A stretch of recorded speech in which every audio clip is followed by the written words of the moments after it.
Hey, good morning. Jesse Burgart here, and I'm reading The Art of Focus by Dan Coe. Let's begin. As an example, let's look at a teenager that just went through a breakup. At first, they are overwhelmed with emotion. They feel lost. Little progress is made. A chapter of their life is coming to an end. As the emotions fade into manageable levels, they seek to invest their newly found mental energy in a new goal because they don't need to maintain the relationship anymore. For the pursuit of status, they become aware of how training and exercise can help increase their perceived value to meet a more desirable partner. They came across this reasoning because the intention to improve beyond their low point in life allowed them to register information that will aid in resolving their conscious pain. They did not distract themselves from their problem.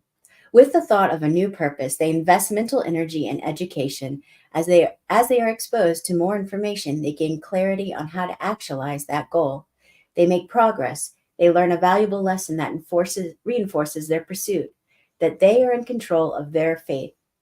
They may go through their own mental battles, but the thought of wasting their energy investment outweighs the thought of returning to baseline.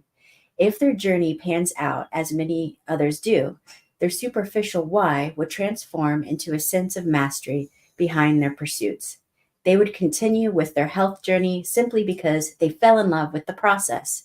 That alone will attract a more developed partner, and by that point, they won't feel as if they need that partner to be happy. This situation does not apply to everyone, but illustrates a strong pattern in the start of an individual's self development journey. I would encourage you to note similar patterns in your life.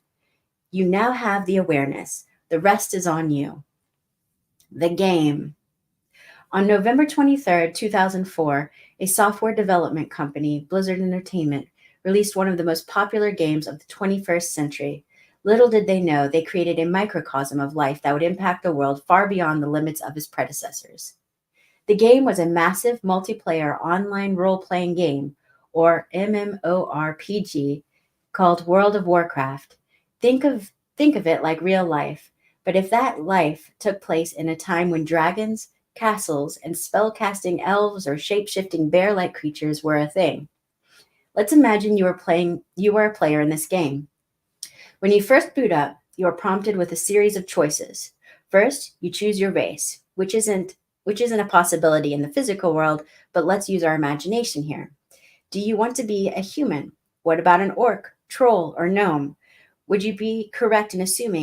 You would be correct in assuming these aren't the conventional interpretations of race, often assumed from skin tone. Instead, the races of this game were tied to a culture that was constructed by the software company itself. That way, players could become even more immersed in the virtual world. This is no different from cultural programming in reality. Next, you choose your class, preferably one that you would enjoy playing as.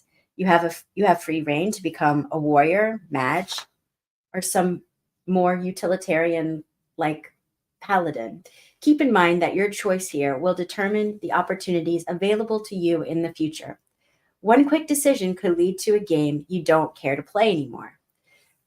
After changing your hair, stature, and other cosmetic details, all impacting your enjoyment of the game, you are launched into a specific starting zone. In this zone, you run through a tutorial that teaches you the fundamentals, rules, and mechanics of the game. You practice slaying monsters, leveling up a few times, and begin your journey. Pardon, I need some coffee. Black coffee, not so bad. I start with green tea in the morning. Here we go. Um, Level up a few times and begin your journey as the main character of the world. Once you understand the game, you begin completing a series of quests that form a storyline to gain experience. As you gain experience, new opportunities become available to you. You unlock dungeons. You can join a guild. You can travel to new locations to complete different quests. In the real world, we often aren't aware of what these opportunities can be, so we choose to remain stagnant, comfortable, and ignorant. Dungeons contain bosses, and bosses contain valuable loot. Higher level dungeons require more skill, experience, and time playing the game. If you want valuable items, you need to develop your character to take on the challenge necessary to receive those items. It's not instant, but the most difficult challenges present the most profound lessons. Guilds are like a community. They support each other, craft strategies to win, and help you level up faster than playing alone. But you can't just join any guild. Every guild has specific needs dependent on their collective goal. If you aren't a good fit, you can't join. Guilds often join together or fight against each other, like political parties or people that subscribe to a specific diet.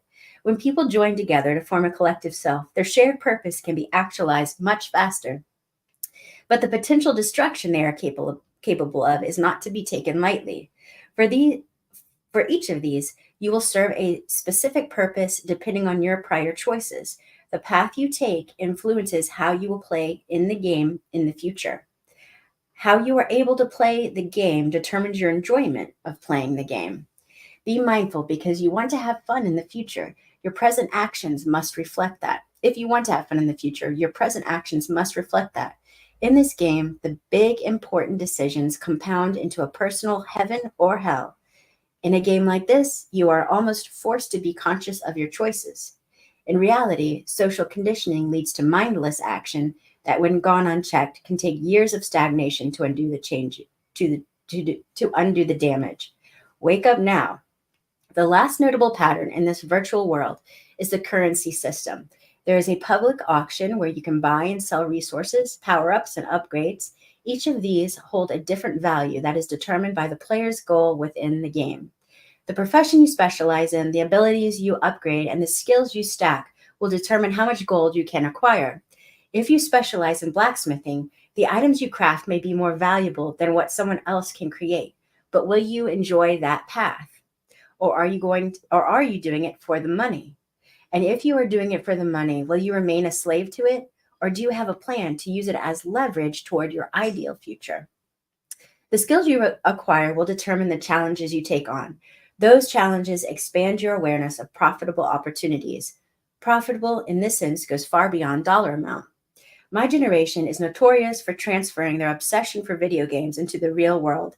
A majority of my colleagues learned how to level up their character, stack gold, and have the discipline to log on every day and repeat the same boring actions that lead to exponential results. It's no wonder they have multi-million-dollar businesses doing what they enjoy. Whether you've played these games or not, there is a lot we can learn from them. That is what I'm going to help you understand. That is what I am here to help you understand. All right, so we're going to start with the collective hard drive tomorrow. Thank you so much for being here, and I hope you have an awesome day. Ciao.